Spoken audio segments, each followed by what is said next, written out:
My tongue brushes as an index and middle fingers, their presence intrusive when they push past my lips. Don't be sloppy.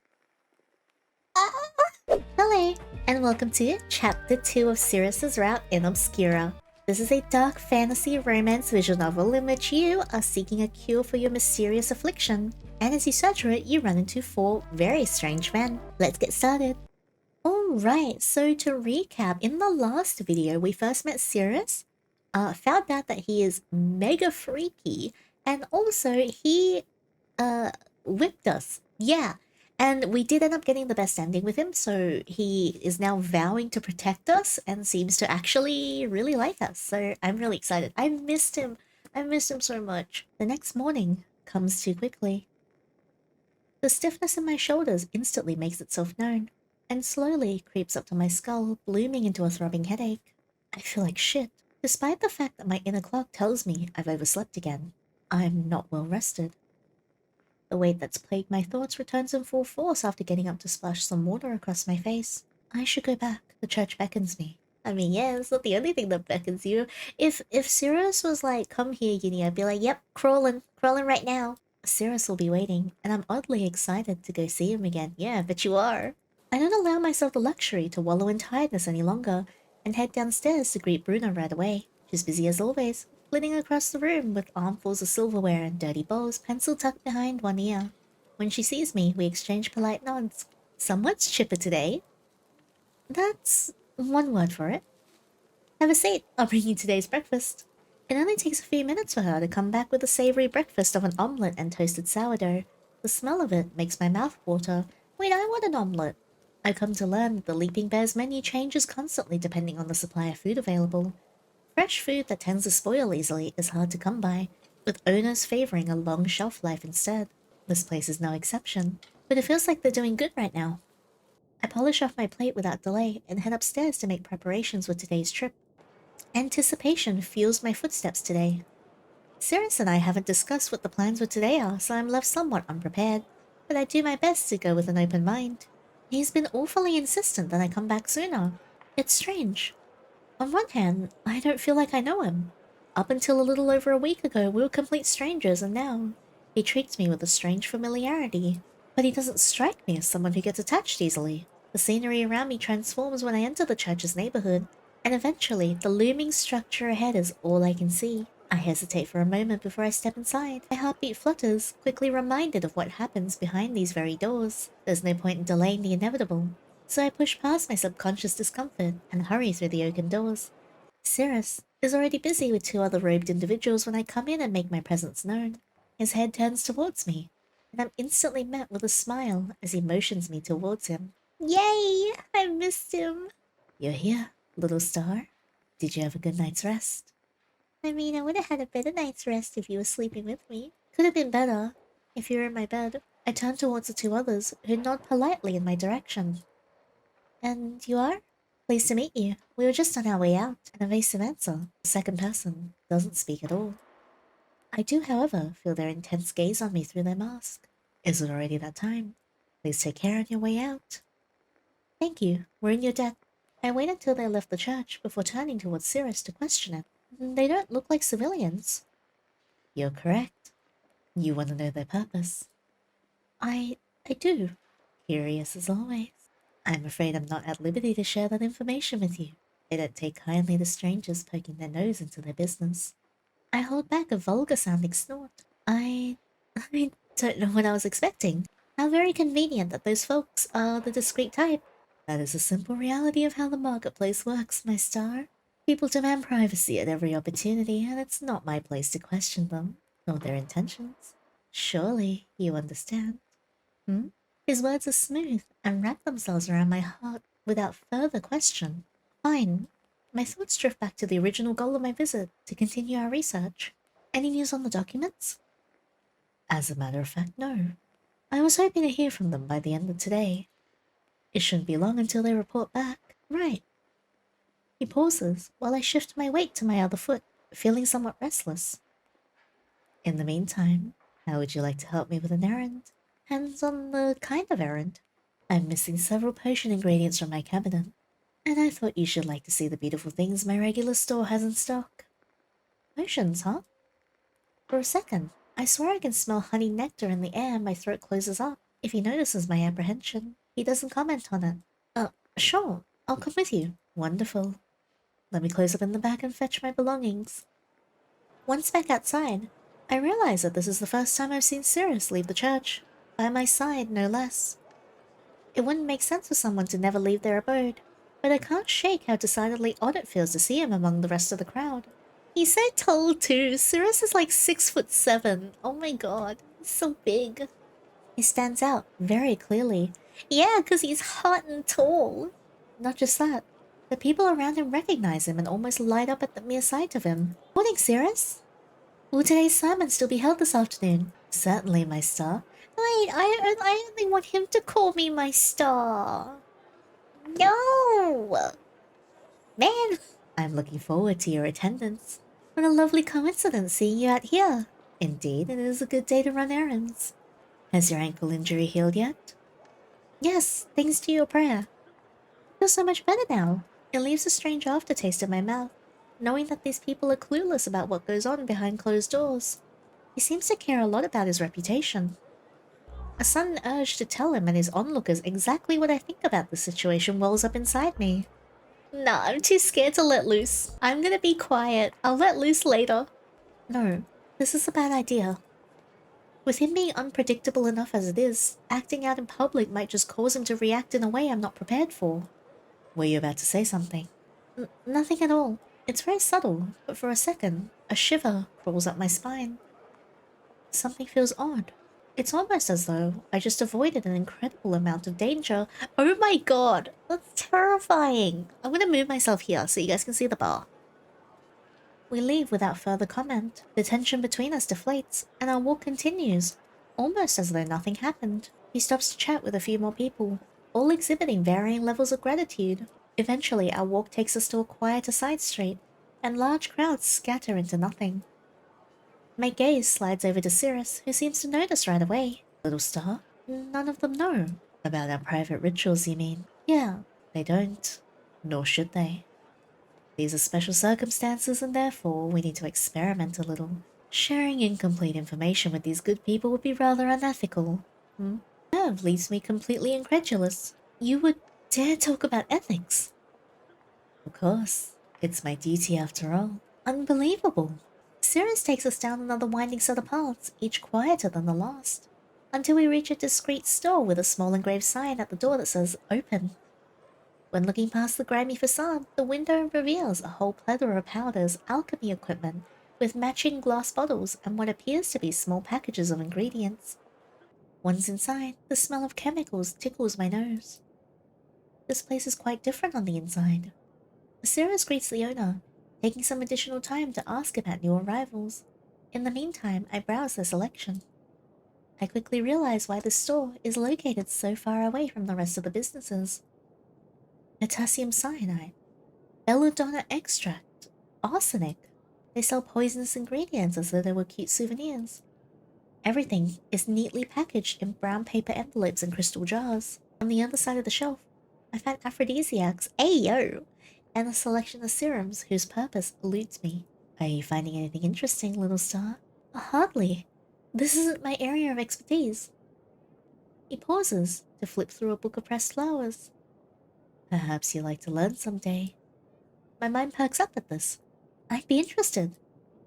I'm especially curious about the weird concoctions you're able to create. Weird, you say? Yeah, I bet you got all kinds of messed up recipes. Of the pain-intensifying variety, maybe even of the slightly lethal variety? And just who will you be using those on? Can't say. A strange, subtle thrill rushes through me. Our previous tense mood is long forgotten now, replaced by easygoing banter and light quips. I love when he grins and then he, bites, his glove. Despite him being his unpredictable self, Cirrus is strangely easy to talk to when the time is right. When did you learn all this potion making anyway? It was a long time ago. During my childhood, in fact. I took it as a part of my extracurricular program outside of school. We had a very thorough and good teacher. Sadly, she's no longer with us, but her teachings won't be forgotten. Hard to imagine you going to school. Really? Then you might be surprised to hear I was the top of my class, too. Of course.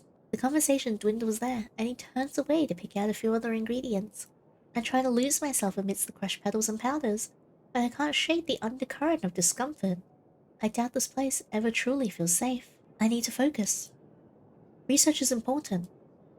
Maybe I could even find something to suppress some of the fractum anima's symptoms. By the time I make it through a quarter of the powders, Cirrus wraps up his purchases and makes his way back to me. Are you ready to head back? Sure. I'm disappointed by the lack of finds, but I made a mental note of the shop's location. I will always be able to come back one day. What'll you be making with those? Some of my specialties. I can let you try them if you're interested. No thank you.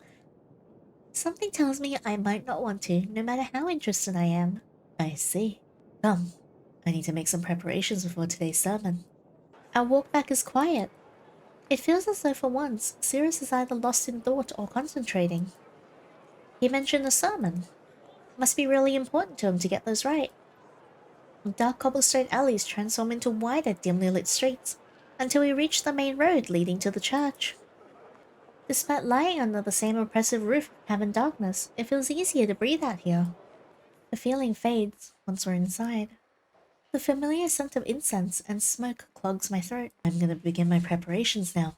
I hope I'll see you at the sermon too, little star. You've yet to attend one, if I'm not mistaken. I mean, I've been here for like 4 days, my dude. I pause for a second to mull over my options, as my gut suddenly twists with uncertainty. Should I really be wasting time here, when I could go out and be one step closer to finding Lunar Ichor? He is expecting news on the documents tonight. Maybe I can just wait until then. One afternoon won't hurt. How much time do I have left? I'll see. I'm gonna think about it, and snoop around in the meantime. Snoop? You've got cool paintings on the walls. Ah, certainly. I'll see you in a bit. Taking in the artwork helps distract me from the decision-making. This time, my walk takes me to the other side of the altar, close to the doors leading off to the private rooms. On this side, the paintings are more akin to scientific diagrams with an artistic flair. The first three are aquarelle-stained star charts depicting one constellation each. Their names, the dusk, the hourglass, and the string, are engraved on small metal plaques under each frame. Seems like they've been preserved here for a while. A little farther down, a worn plaque with a barely legible text recounts a few fragments of the lunar religion's history. Them being an offshoot of the solar religion, the rebellion against the fixed values of said religion, and the eventual desire to focus on transformation instead. It's all mostly common knowledge. My wondering leads me back to the altar. I wonder if Cirrus and I will ever get to have freaky altar sex. Cirrus seems deeply focused today. He carefully dusts off his tome atop the gold-plated lectern and rearranges each candle on the ground one by one. It's a slow, methodical process that, were it not for the situation I find myself in, I would find relaxing to watch. Eventually, he picks up a worn bronze bowl from a small compartment underneath the altar and disappears back into his room. On his way there, all he did was smile. I wonder how long this will take. Not even a minute after going back to the paintings. Clusters of people begin filing in, some stopping to donate a few coins and light a candle before making their way to the center of the church. There are no pews nor seating arrangements here. Instead, all attendees sit on the floor. Cirrus is still not back, but I imagine he'll take his place before the altar soon enough. Hushed whispers ripple through the slowly forming crowd. I need to decide whether or not I'll join. Sounds like they're starting soon. Participate in the sermon. I'm kind of interested in what he has to say, in how he does his job. Maybe this will reveal something not only about him, but about his core values. With that, I find a spot amidst the crowd and sit on my knees, the same as everyone else. This position can't be comfortable for extended periods of time. When I do a quick sweep of the crowd, I notice masks and outfits from every walk of life. Torn rags and bandages, jewel-encrusted theatre masks and silken cloaks, leather gloves and purses. It makes sense for a wide variety of people to congregate here, but it makes it no less surprising. I feel a little safer behind my plain mask. I shuffle around to adjust, and Cirrus finally comes back, bowl and book in hand. As he places the bowl on top of the altar and finds his place in front of the people, the crowd stills immediately. It's so quiet you could hear a grain of sand hitting the pavement. My stars. Oh, I want to be Cirrus's only star. A pause. How good of you all to join me this evening. Not even so much as a murmur passes through the lips of anyone. Cirrus flips through a couple of thin pages before his speech resumes. Today, I wish to share a heartfelt wish with you. Something that I've thought about for a long time. We've come far together. Our devotion and our hard work has always paid off, despite the continued oppression we've been subject to. Oppression? His smile falls. The lunar god has always encouraged us to adapt, to metamorphose and grow with every obstacle we overcome. This is how we become the better version of ourselves. Except that we may never stagnate, lest we become complacent. Then he raises his voice. How many of you live with fear? How many of you juggle with it as part of your daily routine? And how many of you will die as it continues to eat away at your hearts? This time when I turn my head to glance at the people around me, they lower their heads in agreement. Again, not a single sound leaves the confines of their mouths. I feel something shift in my gut, but I ignore it. He takes a few careful steps away from the altar, approaching the crowd with his book. Why are we confined here? Why are we rotting away in this prison? He stops. I want to free you of your fears and everything that holds you back, to help you achieve true change. In my mind, there's no longer any doubt. This is no regular sermon. No, he's trying to appeal to their problems and create a sense of trust. Although I fail to understand for what purpose a dizzy spell drapes over me like a thick cloak. All the blood leaves my head at once. I struggle to keep my head up, and yet in the background, I hear a silken voice whispering sweet sugary promises to this adoring crowd of devotees who drink his words up like precious nectar. This is my wish, and though it may take a while, know that I will do everything in my power to secure your freedom, my stars. This time, the dizziness hits twice as hard and my stomach twists intensely. Shit! I double over and force myself to take a deep shuddering breath while the pain passes. My vision blurs and my ears are full of cotton. Despite that, I hear him loud and clear. Yinny? What? Beyond my pain, I feel a strange self-consciousness at the sound of him speaking my name so clearly in front of everyone. Yinny, are you unwell? The crowd's oppressive silence persists, even as he cuts through them to stand above me. Come. His hand reaches out. An open invitation. Why is he smiling? Why is he smiling while I'm suffering? All I need to do is take his hand. I'm gonna say alright this time, and then we can say this next time. Alright. What does he even want? I pause, taking deep, calming breaths. What choice do I have? My surroundings are not the friendly kind, and in my current state, I can't escape. You're gonna be okay. He says this as I finally place my hand into his and he pulls me up.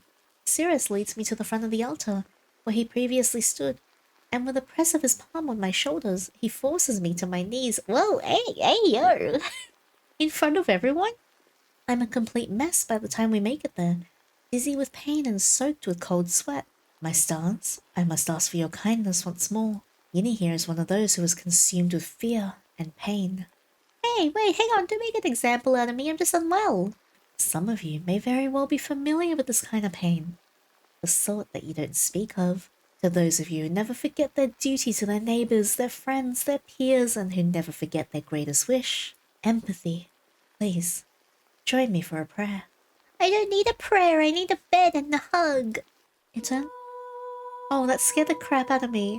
It's only a single voice that I hear at first. A soft, melodic chanting that carries over the crowd and echoes between the church walls. This is giving me Bloodborne vibes. It's great. Then a new voice joins in. Then another. I am the new center of attention for all of these people as the chanting grows into a solemn chorus that consumes the room. This is really freaky. Their devotion is almost haunting, as though they've practiced the song many times. It spills from their lips in loud, passionate harmony. This is giving me Elden Ring Lanedale vibes. And it dawns upon me that they probably have. Turn to find Cirrus mixing the contents of the bowl focused on me.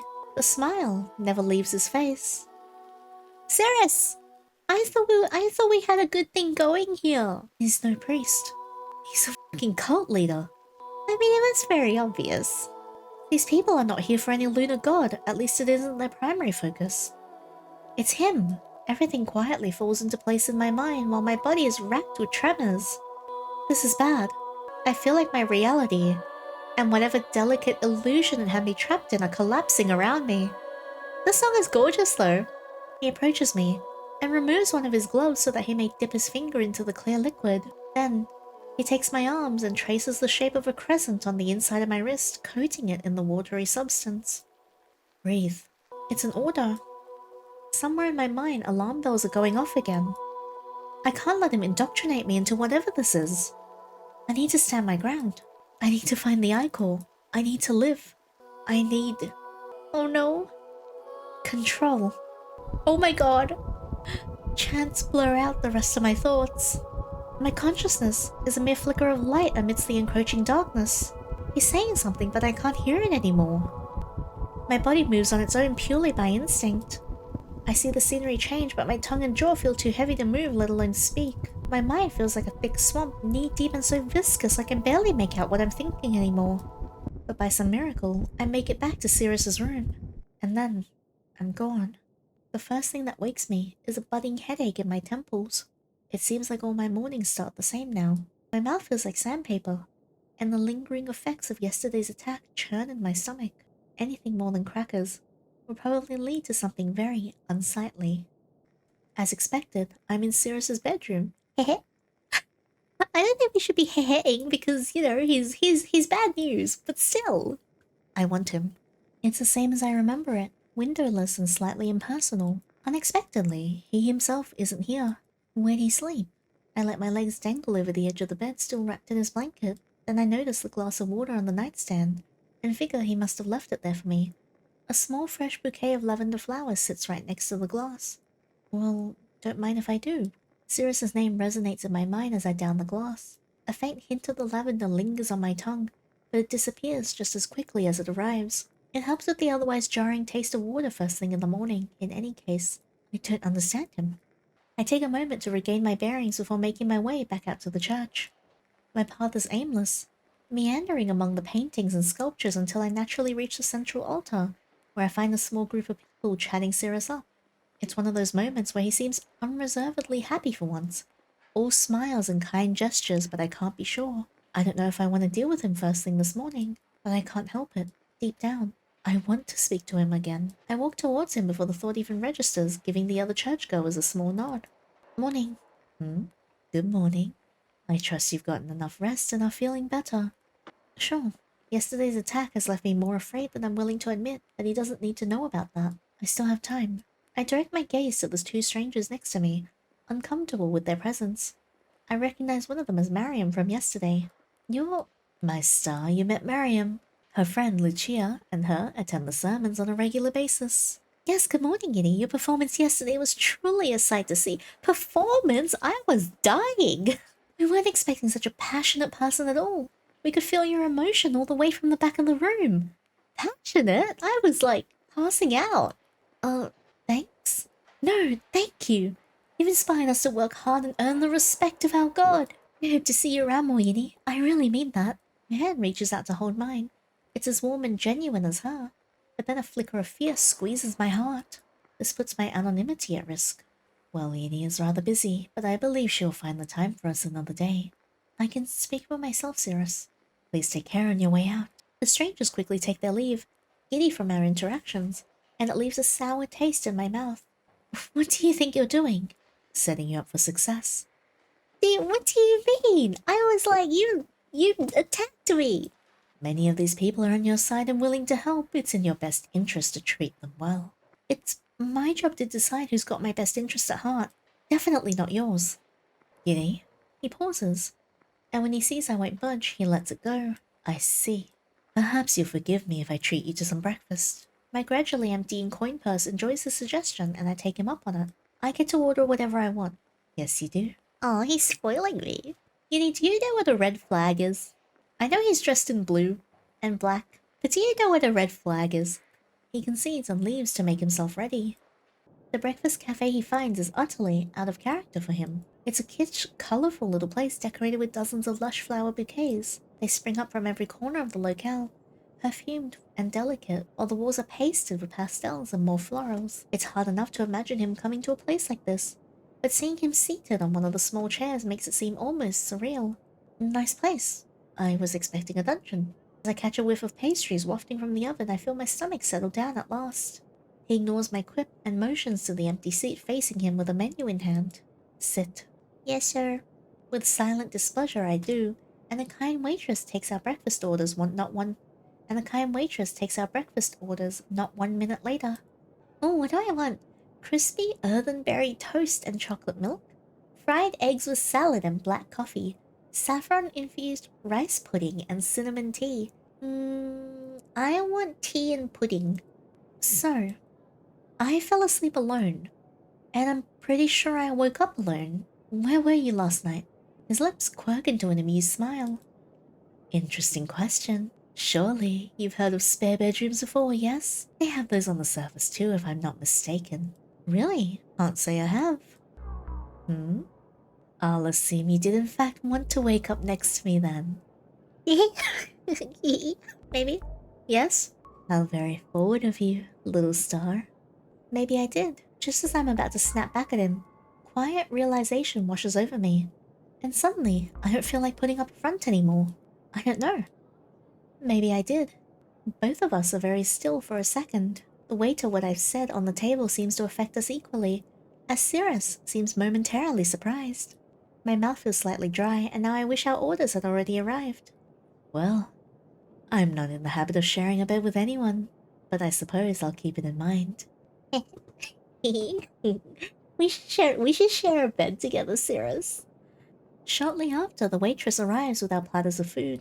Thanks. I take a short sip of my drink to distract myself from the conversation we just had, and try to think of a different topic. You have a pretty varied social circle. Do you think so?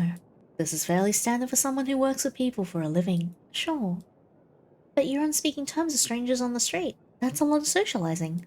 Perhaps you underestimate how widespread religion is down here, Perhaps. Our conversation reaches a natural lull, and we take the time to savor our meal. Either this cafe has some of the most delicious food I've ever had, or I'm so hungry that it barely matters. My dishes are empty before I even realize it. Was the food to your liking? Cirrus motions to my empty dishes with a nod as he finishes his own cup of tea. Good enough to justify whatever the hell happened yesterday. That's very good to hear, little star. He gently dabs the corner of his mouth with a provided handkerchief. We should be going now. I repeat this in my mind, but I find myself unable to stand from my seat. It feels like the eyes behind our masks meet. Is something the matter? Yeah, actually, what is this? I gesture at the two of us, hoping he'll understand the implication. Yeah, what are we? What are we, Cirrus? You're asking about our relationship. I sure am. This feels pretty unusual, even by the marketplace's standards. Must we label it? I prefer if we did, considering I thought I was special and I was your little star, but then you call everybody else your little star. No, I just want us to set boundaries. As long as we're working together, I want an idea of what I'm getting into. I'm not used to any colleagues forcing me into prayer and whippings. I see. In that case, perhaps we discuss this over dinner tonight. Behind my mask, I squint. We're out for food right now. Yes, but I'm partial to a private setting for these kinds of conversations. Would that be alright with you? I can't tell if you're asking me on an official date, or you're trying to trick me into getting flogged again. Cirrus only smiles. I'm inviting you to come and find out. Warmth rushes straight through my body. Fine. But I think we should head out now. Of course. He hands the waiter just enough coins to cover our breakfast and a small tip, then rises from his seat to find the entrance. We're greeted with a view of swaying cables, flickering streetlights, and cold cavern air. It happens more and more often now. Walking together in silence. Most of our discussions are best saved for later, far away from eavesdroppers. Little star. Hi, Cirrus. His smile is tight. You waited for me. Thank you. Pleasure's all mine, sir. One could get used to being addressed like that, I'll have you know. Cirrus! I mean, I'll call you sir anytime you want. Oh my god. I can't with this man. This man flusters me too much. That being said, your sarcasm is noted. Sorry, sir. I point in the direction of the Leaping Bear Inn. Well, I don't know about you, but I need some time to myself. I see you got along well with that man, didn't you? Jealous? He completely ignores my question in favor of his own. He's just an acquaintance. Jealousy's not a good look on you, Cirrus. Francesca's just some polite fellow.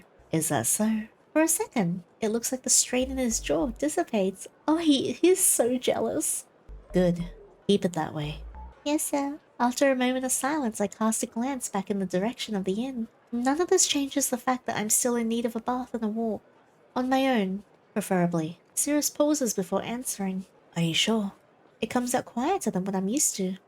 A strange sensation. Well, if you want me that badly, as hot as you are, maybe you should be a little nicer to me. Yeah, I'm positive. We'll see each other for dinner anyway. What's the big deal? The marketplace isn't getting any safer. On top of that, your affliction means you should be resting. Again, I have to say that's rich coming from you. His frown deepens this time. Little star. By the lunar god's scars, I know. You said you wanted to keep me safe. I'm glad you remember. Yeah, but what's his idea of safe? Is it like chained up in his bed or something? I mean, I wouldn't mind. And you'd best not forget. He's adamant about this and I'm too tired to argue, so I agree. And with that, the conversation is over. We bid each other a terse farewell, and at last I am alone, free to explore and resume my search. The labyrinth of stores and merchants spreads out before me. I've got a couple of ideas today. So there's a path close to the ruby walls I haven't explored yet. Supposedly a hub for religious activity. Maybe I could find a new lead there.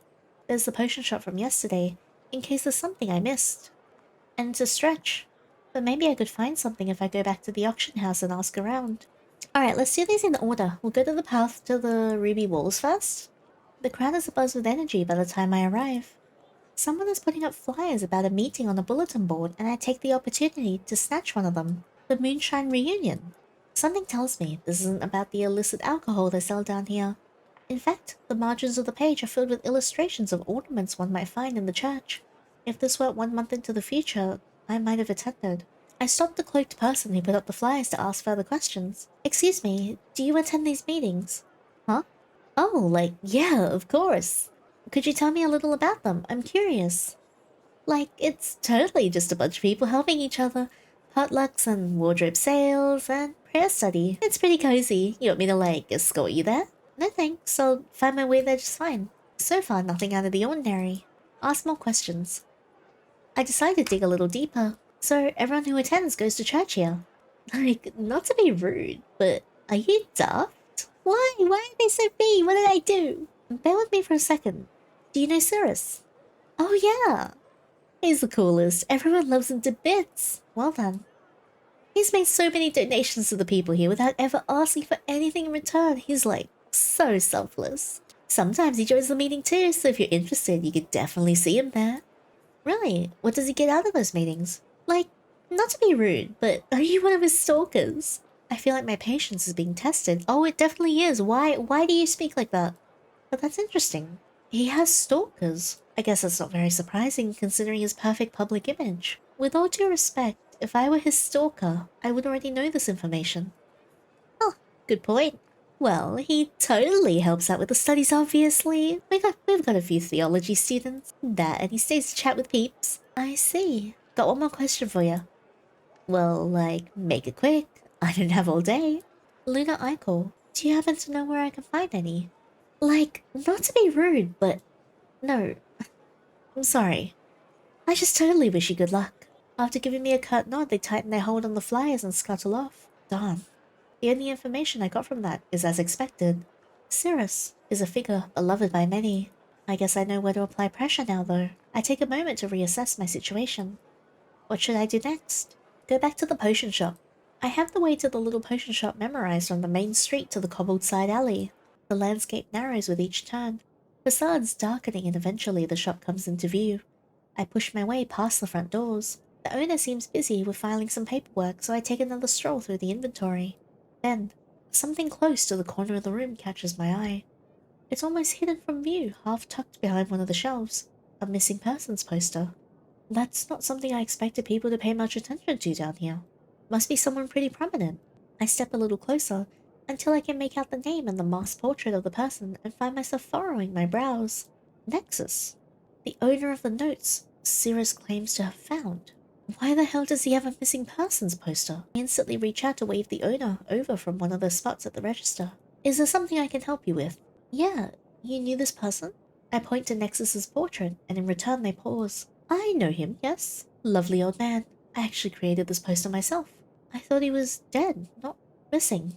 See, that's what everyone is saying. Heart attack or diabetes, maybe just bad luck, but that makes no sense to me. Nexus may have been getting up there in terms of age, but he was in phenomenal shape. I don't believe for a second that he's dead. Oh, crap. He must be out there. I'm so sorry. My stomach is full of dread, twisted into uncomfortable knots. There's something not right, but I can't quite understand it. I'll make a note of this. Interesting. Interesting and weird. I thank the owner and leave in desperate need of air. The cold sweat makes me shiver, but I have to keep moving. What's next? Go back to the auction house. The way back to the auction house feels strange somehow. Maybe it's the fact that my time is running out. But coming here feels like it bears more weight. I'll ask about the iCore supplier. I refocus my mind on the task at hand and approach the bookkeeper. You're back. So it seems. We still don't have any Lunar iCore, if that's what you're here to ask about. My heart aches with disappointment. I expected as much. I have a different question this time, though. Well, I'm all ears. Could you point me towards the supplier? Oh, no. Have you learnt nothing during your stay on the ground? Confidentiality is of utmost importance. This was also to be expected. For the first time in a while, desperation rears its ugly head and begins to claw. I want to lash out at this person and wrestle the information out of their hands. Pure animal instinct begging me to do whatever it takes to stay alive. I won't make any trouble for you. I just need this information. No deal. The knife gleams from the table as a friendly reminder to keep my cool. Is there anybody else you could point me to? You should leave. The finality in their tone is borderline crushing, but I turn around and do in fact leave before my emotions overtake me further. That could have gone better. It's hard to recover from that one. Every single lead I have continues to get snuffed out before my eyes. But I'm stubborn, if anything else. One of those leads will get me somewhere, eventually. What do I do now? Well, back to Cirrus. No point in putting it off any longer. I should get back to the church before dinner, but I still have an errand or two to take care of before I head back. And I guess I have a date to prepare for tonight. I'm going on a date with Cirrus. One quick trip to the drugstore and a bath in the comfort of my own room later, I feel significantly better. I've taken the time to dust off my cloak, change my gloves, and have a general reset before tackling the night ahead of me. I'm deeply unsettled by what I uncovered at the potion shop, so I can't fully relax. Suspicion continues to gnaw at my conscience until I still my thoughts altogether. He wants to talk about our relationship in private. I know, beyond a shadow of a doubt, that it's a trap of sorts. What kind of genuine relationship can form after a handful of days? But I can't seem to care. I'm already in too deep. When is Cirrus gonna be in too deep in me, if you know what I mean? I greet Rufus on my way out, and find myself walking the path towards the church completely on autopilot. The directions are ingrained in me at this point. It's only when I'm about to push through the church doors that I refocus on my objective, finding out what happened to those documents. I find Cirrus, oddly enough, pacing around the altar. We're not alone this time either, with a pair of seemingly older visitors praying close to the sea of candles farther ahead. They pay us no mind and I'm grateful for it. As soon as he notices me, he makes his way over in a hurry. You're late. Where have you been? I try not to let his comment get under my skin, but it's not a good start. None of your concern. I'm back, aren't I? Yes. Yes, you are. I squint up at him, though I'm aware he can't see it. And what's gotten your panties in a twist? His mouth curls in distaste for a second until it relaxes into a smile. Worrisome rumors. I overheard some visitors mentioning increased gang violence in a nearby part of the marketplace. I'm glad you're safe. He seemed truly worried for a second, or am I just imagining it? I follow him to the back of the church, out of earshot of any other potential visitors when he stops and turns around, hesitating for a moment. My star, I have a proposal for you. In order to facilitate our research and assure your safety, I believe it might be in your best interest to move into one of the church rooms. Cirrus? Weird way to propose, but yes. You know, for MC, this is such a bad idea. But for me, I'm just like, yeah, I'll move in. Can we share a bed? Oh, crap. You get your own room, of course, free of charge. Your finances are rather limited, yes? Research takes time. Synthesizing the ichor is not an overnight matter, and we may need to get our hands on difficult-to-access ingredients. What do you think? Fine. Sure, I'll do it. Fine, I say, huffing, but inside I'm actually so happy. Almost everything about this is a bad idea. I know that once I'm settled here, I'll be comfortable, but heavily dependent on someone with strange motivations. And yet, I can't rule out this possibility. I don't want to. I guess it makes sense. if only for a short period of time. He breaks out into a smile that almost makes me forget everything he's done up until now. I'm glad you understand, little star, and I'm thrilled that you'll stay. The church arrangements are quaint, but I hope you feel somewhat at ease. For a second, the scenery before me blurs. What have I done? Cirrus leads me to one of the rooms to the right of his, close to the end of the corridor in the back. It looks strikingly similar to his own room, minus a few pieces of furniture. It's barren and minimalist, but it is free. Still, as I take in where I'm going to spend the next undefined amount of time, I find it hard to celebrate with the ever-growing discomfort. I need to loosen up before I lose my grip. My palms feel clammy, and I feel a prickling in the back of my neck. But I burrow my feelings and turn towards him. Looks like I'll be living in the lap of luxury. Displeased? No, but this looks more like a prison cell than an actual room. I'm thinking potted plants, Cirrus, a photograph or two. Hell, maybe even a tiny two-gent statuette from the shitty souvenir store. I'd like to remind you that this is a guest room usually reserved for emergencies. I forgive if aesthetics are but an afterthought. Barely forgiven. You're gonna be a difficult guest, I see. If you expected anything else at this point, that's just on you. I pause. But you also have to understand why I'm reluctant. And I do. Do you? Do you really? Also, I just noticed from the side when looking head on at Cirrus, Cirrus has got some cake. He bridges the distance between us and places a hand on my shoulder. I'm taking this very seriously, Yinny. I'll do anything I can to save your life. The only way you can save my life is if you bend me over and kiss me right now. Please? I peek up at his surprisingly somber expression and wait for the cloud of doubt to settle over my heart, but it never comes. You mean it? I most certainly do. His hand lingers, and I feel the warmth seep through my cloak. Then his thumb presses into my shoulder muscles as if checking for tension. Have you been sleeping poorly? He's so sweet when he wants to be. I can't see red. Couldn't it just be the stress of me maybe kicking the bucket soon? You will not be kicking any buckets. Yeah. I find myself grumbling. The leaping pair is great, but their pillows are subpar. Speaking of which, I need to check out of my room. Go tomorrow. It's getting late and you should rest up while you can. Weren't we gonna have a dinner date too? Interesting. I didn't realize you were looking forward to it. Well, maybe I was, Cirrus. Stop grinning at me. You're making me blush. I am. It's been a while since I've been wined and dined. And 69. Anyways. Yes, Cirrus, you would do it? He caresses the surface of my mask right over where my cheek would be. It's the first time I've truly wished for my mask to come off. Let's wait until tomorrow, when you've had the time to settle in and get refreshed. But I don't want to have a date now, and I want to kiss. I'm looking forward to it. Just as my heart flutters ever so slightly, his smile widens. Actually, I prepared something special for you. Oh no, what is it now? What is it? You'll have to wait and see. It's a surprise. Is it Cirrus naked? A surprise from Cirrus sounds ominous, but I let it slide. I really should get some rest. It's been a strange day. Cirrus leaves me to unpack the few belongings I have on me and get comfortable.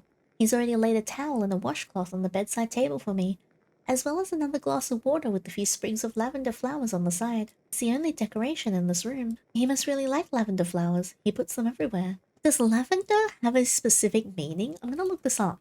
Lavender means purity, silence, devotion, there it is, serenity, grace, and calmness. Huh. It also helps you to sleep and provides protection from bad dreams and keeps away illness. Okay, that's actually kind of cute. It's only by the time I crawled under the covers and extinguished the light that I realized I forgot to ask Cirrus about the documents. Shit, what am I doing? I'm deeply upset with myself. I shouldn't get distracted. Not this easily. I have to do better. Tomorrow, for sure. I'm out early the next day, before any guests or Cirrus begin trickling into the church's main hall. It's blissfully quiet. The stores outside are still busy, and the murmur of the crowd truly never dies down to any point in the marketplace. But something about this time of day feels almost magical. I pick up breakfast along the way, and as I'm munching away, the inn comes into view. My gloves make quick work of the crumbs under my mask, and then I'm in, making my way to the reception with slow steps. The woodsy smell of the inn is soothing, and it's at that point I realize how much of a second home the Leaping Bear has become. For a brief second, melancholy hits me. I'll miss this place. I expected to see Bruna behind the counter, but she's nowhere to be seen. For once, it's Rufus manning the place. She must be resting. I pad up to my old room without a second thought. There's not much left in here. My pack with my personal belongings, knickknacks I've collected during my stay, and a few basic toiletries. I tuck them away safely and comb through the room one final time to check for anything I might have left behind. I'm all set. The melancholy briefly returns when my hand reaches for the doorknob. I should come back here after everything is done in the church. Good morning, Rufus. Rufus says nothing. Instead, he nods once in what I assume to be an act of courtesy. I've come to give my keys back. I thought I'd be staying longer, but hey, life goes on. I slide my medallion and key across the counter, along with the last portion of my payment. I wanted to thank you. You and Bruno have made me feel very welcome and very safe. I paused, gauging his reaction. I know you're not much of a talker, but I enjoyed our time together. Please let Bruno know I said hi. I put my hand out, offering to what I assume he'd be most receptive to. A handshake. He takes it, and we share a wordless farewell. His hand is calloused and worn from the hard work, and in that moment, I can feel his dedication to the place. This is the hand of someone willing to put his life down for this establishment. I like Rufus. He seems very sweet. I know that without a doubt, he cares in his own stoic way. I'm about to pull back, but he holds on a tad longer. Beyond his mask, I catch a glimpse of dark, questioning eyes. Maybe this is his way of confirming if I'm sure. All I can do is nod back, and he releases me without delay. And with that, I'm on my own, headed back out into the maze of stalls and crowds and crimson lanterns. The one thing that constituted any form of stability for me down here is gone. I'll be fine. I will not be fine. I have to be. I will be. I don't think I will be. Cirrus, little star, I trust your errand went well. It did. I hold up my sparse belongings. It's official. I'm living here now. Marvelous. And? But before we get ahead of ourselves, you owe me some news about the documents. He assesses me for a second. Don't be so rash. We've got a lead, some formulas and the like. And then my heart rate picks up. Tell me. No, show me everything. As I said earlier, you mustn't be rash. Cirrus, I'm dying. I need to confirm this lead first. Surely you wouldn't be so foolish as to blindly follow a recipe and ingest its contents when you do not even know what it may be. Impatience burns up inside me, clawing at my mind. No, but we're running out of time. This is my decision to make. Didn't you say this guy Nexus was a trustworthy fellow? Little star, you can never know everything about a single person. You, of all people, should know that better than anyone else. His smile drops. I don't want you ingesting a failed experiment. I want to keep you safe. This is just very obvious manipulation, and yet I am eating it up. So for your own sake, I must ask for your trust in this matter. You can rest assured that as soon as I've thoroughly checked the recipe and contents, I will let you know. Asking for trust. Some nerve he's got. Alright, let's trust him. Okay, I do trust you, Cirrus. Good. Thank you. You'll see, everything will fall in place. You'll be safe. Now, let's put this all behind us. Sounds like a plan. Please, rest some more today. We'll have dinner in the back tonight. We've got a lovely dining room for special occasions. Sounds extravagant. You sure we should be using that room just for us? Can't we go out like normal people? So many questions. Have you forgotten my title, little star? No? Just making sure we don't commit any extra sins while on holy ground. Thoughtful as always. Well, off you go. I'll attend to my regular duties today. Sure. After being practically shooed, my shoulders sag with relief. I guess I should rest some more. Then I can take another walk through the stall. Tonight is going to be quite something. Dinner time rolls around quickly. The day is a blur of bed rest, endless stalls with nothing to offer, and lavender-infused water. In the end, the dining room is always a welcome change of pace. The atmosphere inside is solemn but intimate. The table has been set for 2 people, complete with beautiful napkins and polished silverware, and candle holders that shine with a gentle luster. I'm mesmerized by the details when I look closer. The oat flower patterns woven into the tablecloth. The deteriorating label on the bottle of wine suggests that it's been saved for a special occasion, and the careful arrangement of the bread inside the basket. Everything is laid out with the kind of meticulous care reserved for royalty. Do you like it? Miriam! I recognize her voice instantly as she shuffles out of the doorway to greet me. You remember me? Of course. What are you doing here? Cirrus enlisted my help to prepare your dinner tonight. I hear you're going to be having a lovely date night. He's told others. Oh, so he showed me off? He's not ashamed? I don't know how I feel about that yet. You're very talented. It looks gorgeous, Miriam. Oh, thank you. That makes me so happy. I just want you and him to be at ease. Something makes me shift slightly. Does he typically do this? Ask the churchgoers for favors? Oh no, he rarely asks. We offer our help every time we come here because we want to do good. She's in deep. I watch as she hesitates, then reaches towards my cloak and softly brushes at the fabric. Excuse me, you got some dust here. Oh, for a brief moment I feel like a child again, being gently cared for by a motherly figure. And the dust is gone and so is the moment. Cirrus comes through the door in his usual attire, relaxed. Good evening, you two. Cirrus. Good evening. I'll be out of your hair in a moment. She lowers her head and leaves for what I assume to be the kitchen. Is it really alright to use her for your personal benefit? Using is a crude way of putting it. She offered her help numerous times and I finally found an opportunity befitting her. Well then, this is a beautiful arrangement. She's outdone herself. Indeed. Come, Yay. I mean, maybe after dinner? I was gonna say buy me dinner first, but we're already having dinner, so maybe afterwards. He takes a moment to pull the chair out for me and I take a seat. Oh, that's so sweet. He finds his own seat across mine, locking us into a face-to-face that feels a tad more intimidating than expected. She'll bring us the food. All you have to do is enjoy yourself. Nimble fingers uncork the wine, and he pours a small amount in my glass to allow me to sniff. The tartness of plum, the smokiness of oak, and the rich sweetness of cherries all combine into a wonderful scent that leaves me wanting a proper taste. I guess it's time to undo this whole thing. I find the clasps and undo the lower part of my mask. The sensation is still unfamiliar, but it is utterly relieving. The taste of the wine doesn't disappoint either. It leaves my mouth dry, but my taste buds singing.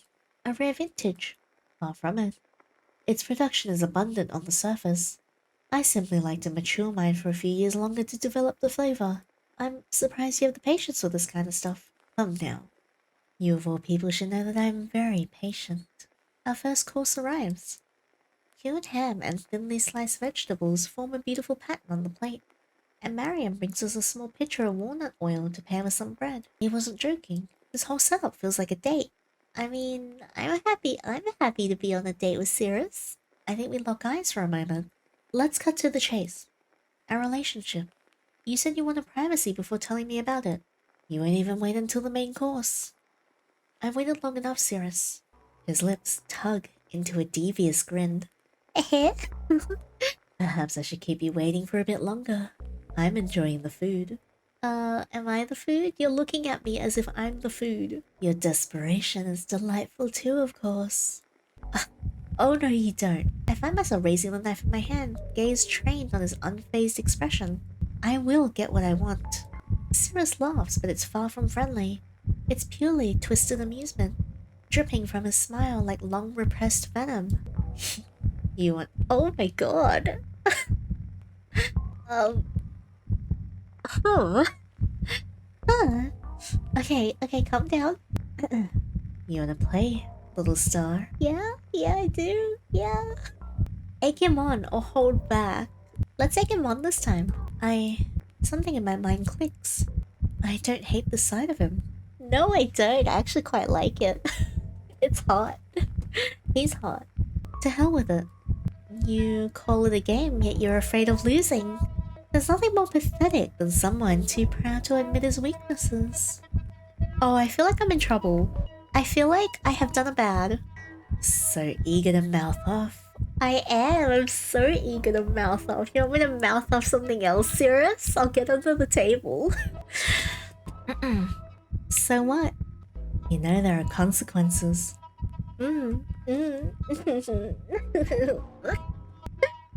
Crap. Oh, crap. Sure. Consequences. I see. Oh, I am in so much trouble. The way his grin widens, so full of promise, makes my heart spike and my cheeks flush. You know what's coming later. You? Oh, now we're almost ready for the main course. Yes, my mouth feels dry, as if he could read my thoughts. Cirrus tops up my glass with a generous glug of wine. Trying to get me drunk won't work, you know. No, not drunk. Pleasantly buzzed, perhaps. Do you have a high tolerance? Somewhat, yes. My height is an advantage in this case. I mean, I'm sure your height is an advantage in lots of cases, Mr. 6'7". We paused for a moment, still recovering from the earlier heat. You wanted to ask about the nature of our relationship. That's right. I'd say it's this, right here. Pleasant company, the opportunity to let off some steam, and potentially some life-saving benefits on the side. What do you mean by let off some steam, Cirrus? Can you elaborate what you meant by that? He takes a moment to take another sip of his wine. I care for you, Yinny. See, I care about you as well. Man, I got to be the most easily gullible loser when it comes to fictional men. We haven't known each other very long. I believe that to be irrelevant at this point. This kind of intimacy is rare, don't you think? Whip it out. Slap it on the table. Maybe? Well, allow me to ask you a question in return. What do you see me as? A lover? I have a crush on you and I would like you to do that? I guess this is intimate. We've seen sides of each other that nobody else has. Perhaps we've grown dependent in a way only lovers do. It's hard to say. Oh, bye. I'm very flattered that you see it that way. Thank you. Do you see me the same, Cirrus? Our main dish arrives just then. A whole roasted fish in a salt crust.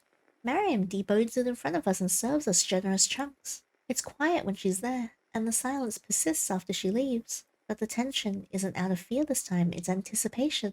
Oh, little star. Do I get under the table now, Cirrus? Yes? I told you I prepared a surprise for you, yes? Okay, crawling under the table right now.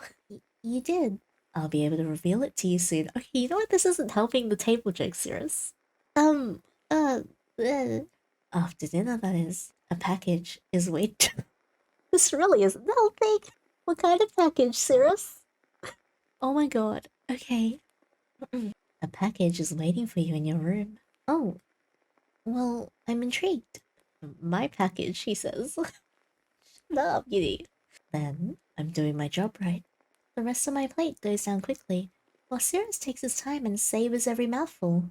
The longer the night goes and my glass gets refilled, the more my senses dull. You're slow. Simply enjoying myself. You're enjoying yourself too slowly. Yes, Cirrus, stop edging. Dragging out pleasure is one of life's greatest experiences. Oh, the man likes... okay. He punctuates the last statement with a smile that hits me differently in my current state. You're awful. You keep saying such hurtful things despite all the hard work I'm putting in for you. You can put some other hard work into me if you'd like. Okay, alright. I need water. I need water right now. Well, now you're just not playing fair. Oh. His gloved hand finds mine across the table, and his thumb caresses the ridge of my knuckles. Lightning rushes straight through me. Oh my god. You're very honest while under the influence. While I do enjoy the sight of you immensely, perhaps you should have some water. You can't tell me what to do. I will have some water. I absolutely will. I am thirsty. Really now? You're unraveling right before me. So needy. Take 5. Oh my god. Oh my god. Oh, I can't. I can't do it. I can't do it. Dessert finally arrives. A dark chocolate crumble served with hot cherry sauce. My mind feels deliciously hazy from the sugar, wine, and the tension. Before long, his gloves come off, and long fingers are smearing warm, sticky cherry over my lips, forcing me to lick them clean. Uh, uh, what? Oh my god. Oh my god. Okay, compose yourself. Good. Memories from last time send rushes of warmth through my entire body. Oh my god. My tongue brushes his index and middle fingers, their presence intrusive when they push past my lips. Don't be sloppy.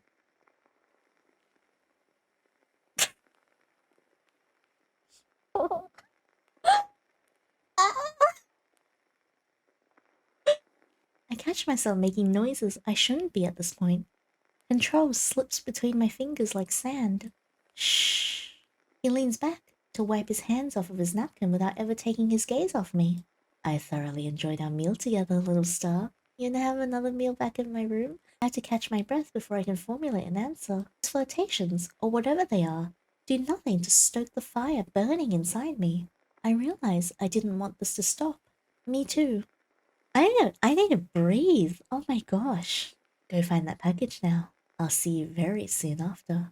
What's in the package? I don't fully grasp his words now, but I finally leave the table and am greeted by the ever-familiar scent of incense and smoke in the corridor. My room is, here. And sure enough, a little wooden box is laying on my bed with a letter placed neatly on top. I swallow past the knot in my throat and make quick work of the golden wax seal over the envelope. Yinny, here is my small gift to you. I hope you like it. I'm expecting you in my room. What? I'm expecting you in my room. Please wear the contents with confidence. I can't even do the voice in character. I can't do it. Oh my god, what is it? Okay.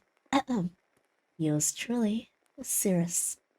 I very much know what this means. I carefully open the box to reveal its contents. What lies inside is something more feminine. Nothing at all. If it's nothing at all, do I just show up like, dude? Something more feminine. Oh my god, okay. Oh, Cirrus, wow. These are all things you like, huh? We should go with this one and just be extra sleuty. Oh. There's no top here, is there? For a moment, I'm tempted to protest him. But I realize that would be dishonest of me. Oh yes, very dishonest.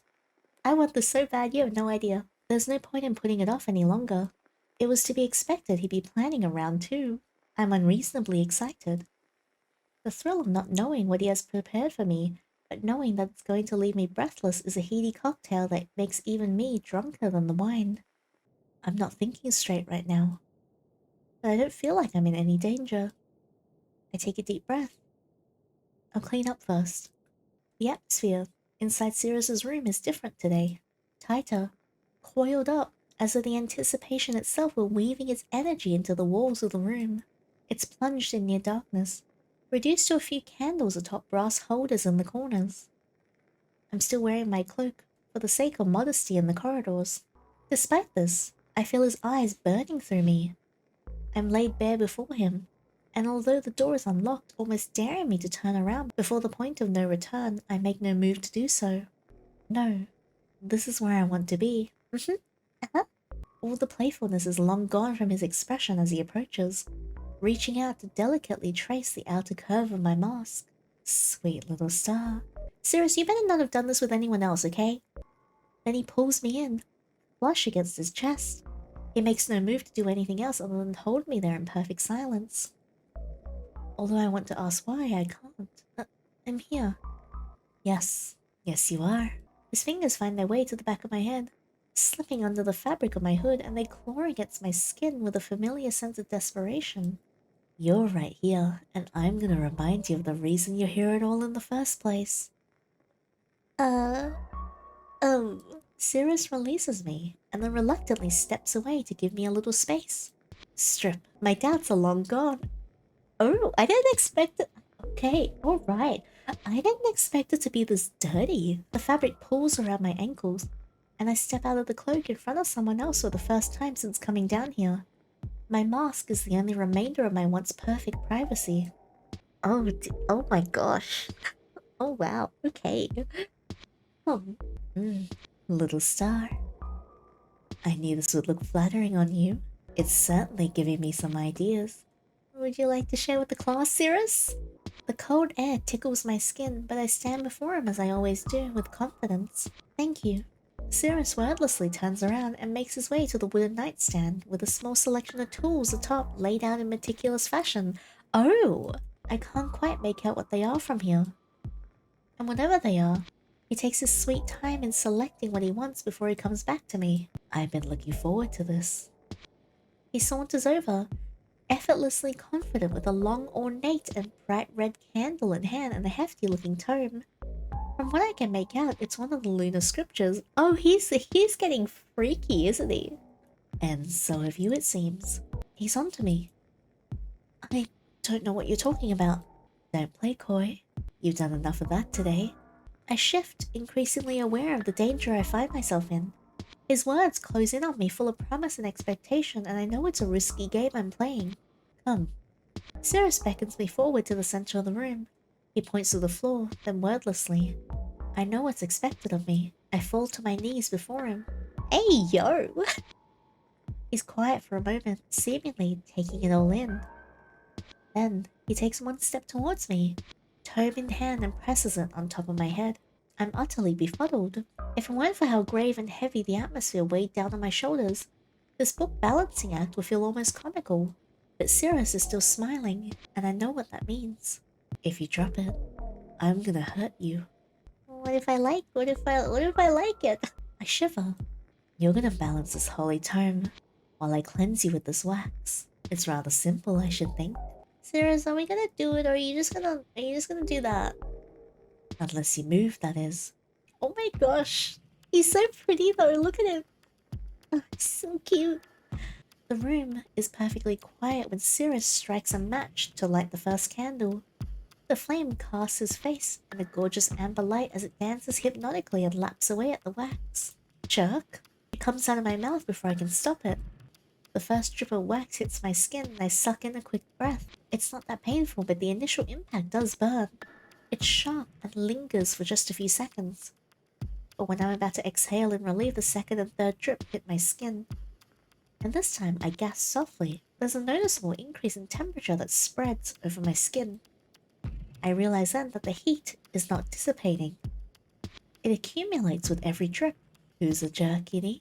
His teasing does nothing to stop the primal urge to bite back inside me. You heard me loud and clear. I see. The wax falls over the ridges of my knuckles this time, and the burn spreads with vicious intensity. How bold of you to turn down your chance to apologize. I can't do it. My vision fills with bright light as the heat engulfs me, but this time, I can release it. My voice is hoarse and I want to curl up, overloaded by sensations. No more. Very well. That's enough for today. You did a wonderful job. I thought we were gonna do it. I can tell Cirrus has extinguished the candle by the signature smell of smoke, and my body finally falls limp. I did it. I'm exhausted. This session has taken a lot of energy, but I am content. Cirrus, too, seems to be tired in his own way. He carefully sets the equipment aside and finds a towel set nestled in one of the drawers. What I am not expecting is for him to pull out a small knife. In my state of total emotional vulnerability, my first urge is to panic. The second is to remember that I placed my trust in this man. Although he's holding a weapon, his movements are slow and his smile is tender. Yinny, I'll scrape the wax off you. It's rather difficult to get rid of otherwise. Lay down. Relieved, I obey. I can't even muster the energy to say a word in response. His hand strokes down my back and shoulders in a way that only makes me sink further down into the mattress, slow and deliberate. Then the coolness of the blade slides against my skin and my breath hitches. Its sharp edge slips under the first pad of wax, which easily loosens and falls to the ground with a soft clatter. Forgotten. Good. I breathe again. Good. The blade undulates, tracing a slow path for itself wherever the wax has been. Bit by bit, black discs fall around me, pried off with careful precision. When I get a little too comfortable, the knife's razor edge scrapes over my skin and makes me jolt. This man could very well slice through me at any point, if he so desired. Instead, he's in a deep trance, focused exclusively on cleansing me.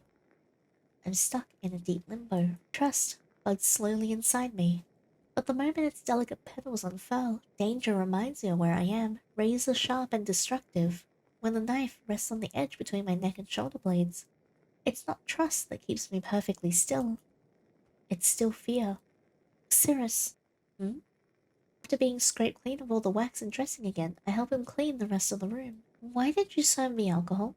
I'm not sure I understand, little star. Wine is served at almost every conceivable social gathering.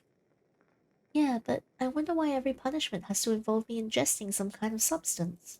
I was not just pleasantly buzzed today, I was losing myself in everything. It's hard to trust you when you won't trust me to experience things normally. Interesting.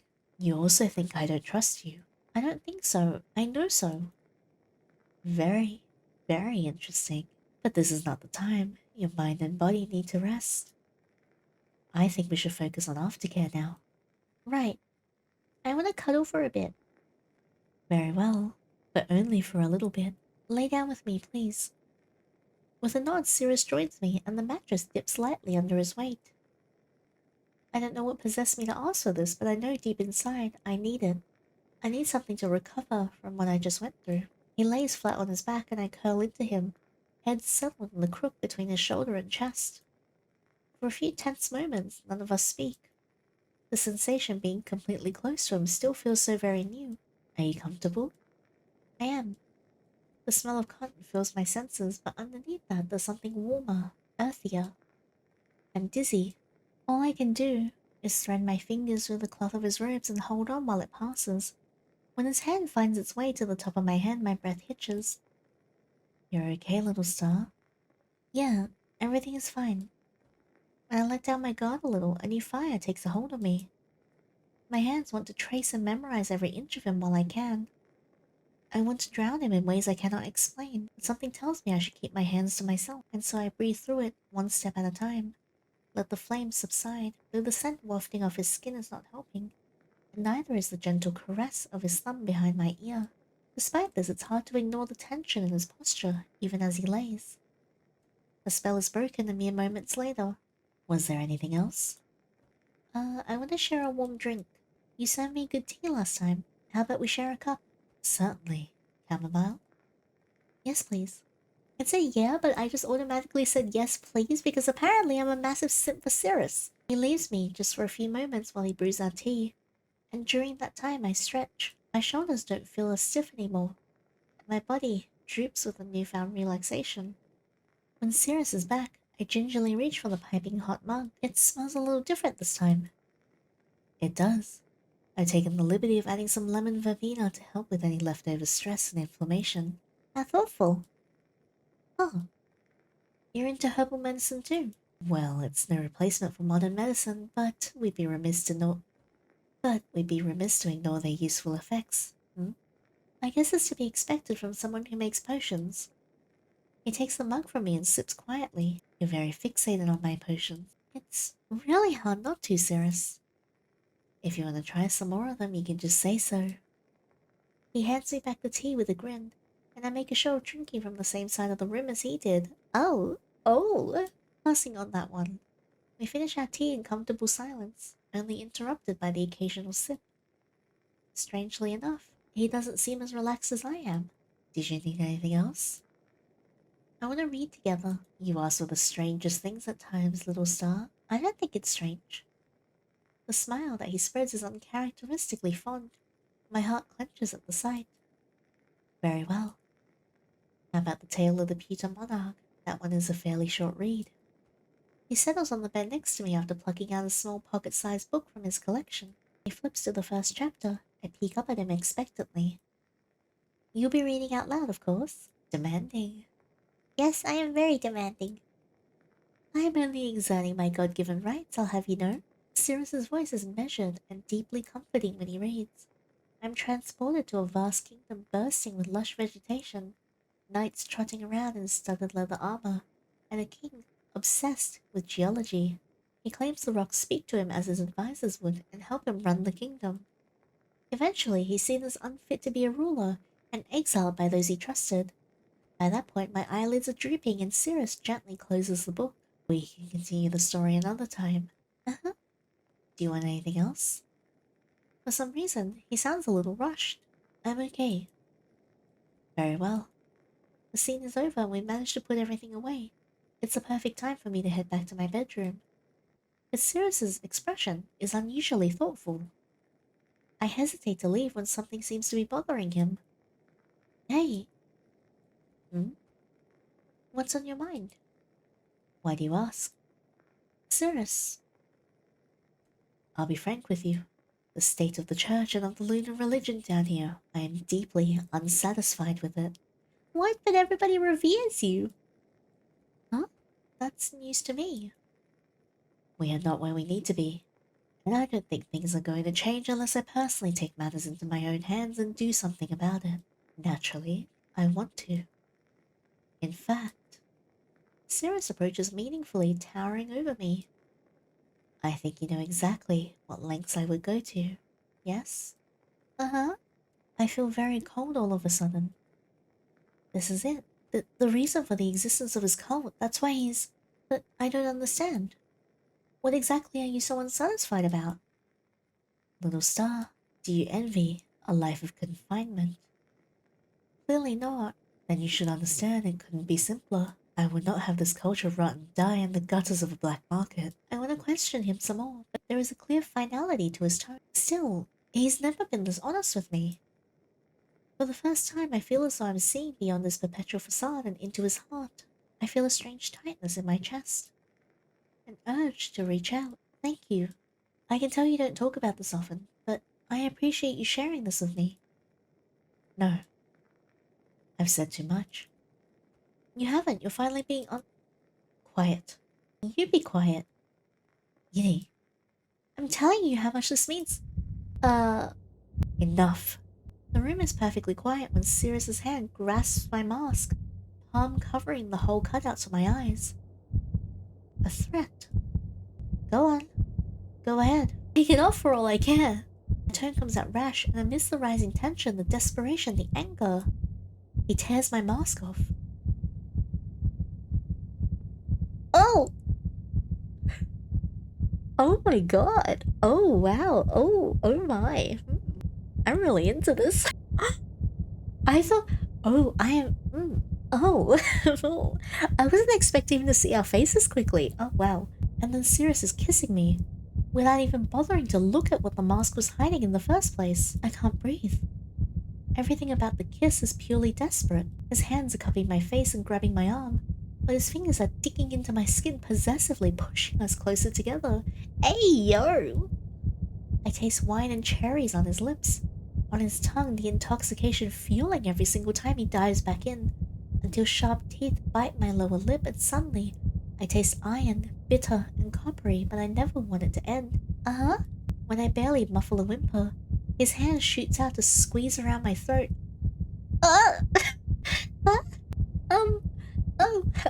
Oh wow. Fingers pressing into my pulse until all I can do is rasp out against his lips, now slick with saliva and blood. My vision goes white for just a second, until he releases me completely, panting. I'm a mess of adrenaline and white-hot ecstasy. We stare at each other then, and attempt to process what just happened, but I can't speak. Cirrus picks up my mask, and takes a moment to dust it off before replacing it on my face. His fingers linger on the surface before retracting it just as quickly. Get some rest. I'll be with you tomorrow. Wait, he's gone, leaving me to pick up the pieces on my own once again. When I look down at my hands, they're shaking. My world itself is shaking. And that is the end of Obscura Chapter 2 for Cirrus's Route. My god, I love this visual novel so much, and I love Cirrus so much. He's written so well. He's such a well-written character. Every single time I play Obscura and I encounter Cirrus, he reminds me of how scary lawful good characters can be. Because lawful good characters are capable of committing awful atrocities because they think they're doing the right thing, because they're following a set of tenets and morals that are generally handed down to them by a higher being or an authority. And because of that, they take that as gospel and a creed, and they stick to it, and no matter the consequences, they stay sticking to it. And they think they're doing good, but they're, subjectively they're not. But they don't care about subjectivity, because lawful good doesn't have space for subjective arguments. And every single time I encounter Cirrus, he's just so incredibly well written. Anyways, I love Obscura so much. I definitely do need to play Kier's route, because Chapter 2 also contains Kier's second chapter as well, so I'm definitely going to check that out. But I hope you guys enjoyed this as much as I did. I definitely covered all the significantly different options that led to all of the endings, so yeah, I'm very happy that I could do a full playthrough for you guys. But thank you so much for watching. If you guys enjoyed this video, please leave a thumbs up and subscribe so you don't miss out on the next one. If you want to see any of the not safe for work spicy scenes in the visual novels that I play, such as the Gojo Satoru dating sim, they are also available fully uncut and uncensored on my Patreon, so feel free to check that out as well. And of course, if you want to hang out outside these videos, I stream on Twitch 3 times a week. Feel free to come over and hang out with us. But that's all for now. I will see you guys in the next video. Thank you so much for all your support as always, and until next time, take care.